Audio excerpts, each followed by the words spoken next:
CB comma HGF comma MLKJ dash.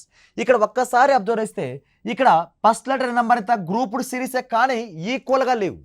ఇక్కడ 2 letters ఇచ్చాడు, 3 letters, ఇక్కడ 4 లెటర్స్. మన ఆన్సర్లో ఏం రావాలంటే 5 లెటర్స్ ఉండాలి. ఇక్కడ సి కాస్త ఆయనక బి అంటే రివర్స్ ఆర్డర్లో రాశాడు, డిక్రీజ్ అవుతూ వచ్చింది సిరీస్. ఇక్కడ first number is A 3, C యొక్క నంబర్ 3, హెచ్ యొక్క నంబర్ 8, ఇక్కడ ఎం యొక్క నంబర్ 13. 5 కాస్త 3 కాస్త 8 అంటే +5, 8 కాస్త 13 అంటే +5.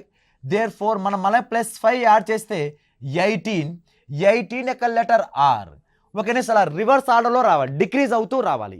అలా సిరీస్ డిక్రీజ్ అయితే 2, 3, 4, 18 అంటే మనము 5 లెటర్స్ రావాలిగా. 5 లెటర్స్ రావాలి కానీ 2 లెటర్స్, 3 లెటర్స్, 4 డిక్రీజ్ ఆర్డర్లో ఉన్నాయి. అప్పుడు 18, 17, 16, 15 అండ్ 14. 1, 2, 3, 4, 5 లెటర్స్. వాటి యొక్క ఆర్డర్ నంబర్ 17 యొక్క నంబర్ ఎంత అంటే ఇక్కడ క్యూ అనే లెటర్, ఇక్కడ పి, నెక్స్ట్ అదేవిధంగా ఓఎన్. దేర్ ఫోర్ ఆన్సర్ RQPON అనేది మన రైట్ ఆన్సర్ అవుతుంది.